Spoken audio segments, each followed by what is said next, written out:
Assalamualaikum warahmatullahi wabarakatuh.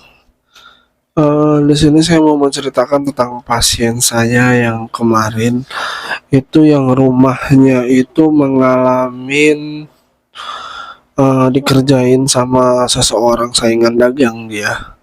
Sebenarnya dagangan dia itu seperti panglong kusen-kusen gitu loh, kusen, meja segala macam. Jadi dia tuh menyadarinya setelah 4 bulan yang tadinya dia begitu ramai hingga sepi sesepi-sepinya sampai tidak ada penghasilan sama sekali, dan anggota keluarga anggota dia kerja itu sampai mengundurkan diri karena nggak ada orderan sama sekali selama 3 bulan itu gitu loh. Di sini saya ceritakan bahwasalnya dia itu dikerjain sama saingan dagang dia yang tidak jauh dari tempat dia berusaha juga, hanya beda-beda sekitar 500 meter lah dari tempat dia buka usaha. Ada usaha baru yang hampir sama kayak dia, cuman itu nggak saya kasih tahu ke dia karena nanti bisa saja beliaunya merasa wah itu musuh saya atau segala sebagainya lah ya. Jadi di sini saya cek ternyata bukan usaha dagangnya doang yang dipermasalahin ya. Ternyata istrinya dia pun diincar gitu loh. Diincar dalam arti dia itu mau dibuat cerai sama suaminya. Karena si sang istri ini disukai sama seseorang yang ngebuat usaha dagang ataupun usaha mebel suaminya tuh sepi lah ya. Saya sempat kaget, awalnya saya kira ini masalah receh lah ibaratnya, ya paling disiram tanah kuburan, dikerjai sebentar kelar gitu. Saya cek ternyata ada permainan lebih dari satu dukun gitu. Dan lebih parahnya lagi, dia ini bukan satu orang, ternyata ada 2 orang yang ngerjain dia gitu. Dan ini hari kedua saya lagi proses melakukan normalisasi rumah dia dan tempat usaha.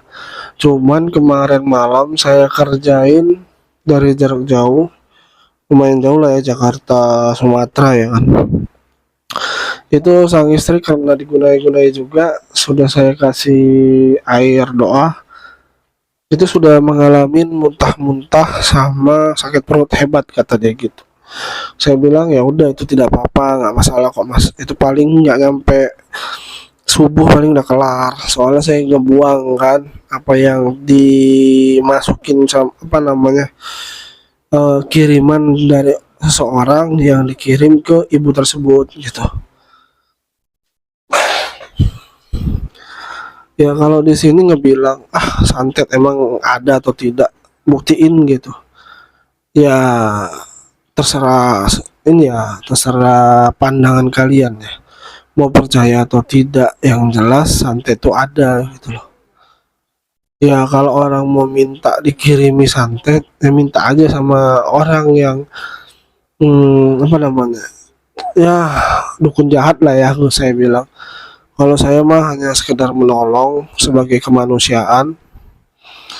Ya yang penting saya lakuin ya sebisa saya, tidak mengada-ngada, dan dikerjakan sampai tuntas gitu loh. Dan pasien saya ini bukan 1 2 orang dari Pulau Sumatera maupun dari lain pulau dari tempat saya tinggal sekarang ya. Dari Bandung ada, dari Pati ada, dari Semarang ada. Saya nggak pernah istilahnya nolak pekerjaan untuk ngebantu saudara-saudara kita yang mengalami hal-hal seperti ini gitu loh. Jadi ya saya rasa selagi kita bisa bermanfaat buat orang lain, kenapa kita nggak bisa ngebantu gitu. Terus buat si masnya sih saya bilang ya untuk 3 hari ini jangan tinggal buat sholat tahajud, sama sholawat itu buat ngebentengi rumah dia dan keluarga dia juga. Soalnya di sini saya bilang ya beliau pun sudah kehabisan uang, saya bilang. Jadi ya kita nggak bisa memaksakan seseorang untuk ngebeli syarat yang mahal-mahal gitu. Kenapa? Ya sama ya kayak orang berobat. Kalau sakit minum obat. Dan sama juga orang kayak lagi terkena gangguan jin gitu. Ada juga barang-barang yang harus dibeli gitu loh. Bukan semata-mata dengan air doa aja cukup, tidak. Pasti ada sesuatu materi, ibaratnya kayak syarat yang harus dipenuhi lah. Yang penting tidak menyimpang dari benda-benda haram gitu enggak. Ya beliau sih sudah menaati apa yang saya suruh dan tinggal nunggu reaksinya aja. Kita lihat aja. Target saya sih seminggu kelar ya, karena kan biasanya sih seminggu kelar. Kalau nggak dapet 3 dukun aja mah receh lah itu. Soalnya kalau saya bilang ya selagi engkau masih menggunakan jin, ilmunya hanya seujung kuku kalau sama saya gitu. Bukan sombong, karena backup saya mah lebih dari apa ya, lebih dari makhluk lah ya. Ya iyalah lebih dari makhluk. Allah wajallah yang melindungi saya. Kenapa harus takut sama apa yang dia ciptakan sendiri? Itulah alangkah meruginya para dukun itu, bersekutu sama setan. Gitu jumpa sama orang yang nggak bersekutu sama setan, kelabakan. Yang penting iman dan keyakinan harus lebih besar dari aura negatif yang ditimbulkan.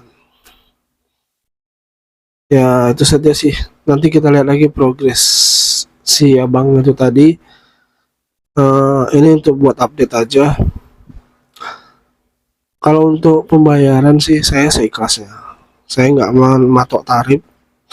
Yang penting beliau kelar dulu, ya udah selesai. Jadi ini saya buat rekaman jam 12 malam, hampir jam 12 malam. Kalau mau lihat sih hampir jam 12 malam. Ya gitulah, kalau ngerjain yang begini-gini harus di atas jam 12. Kenapa?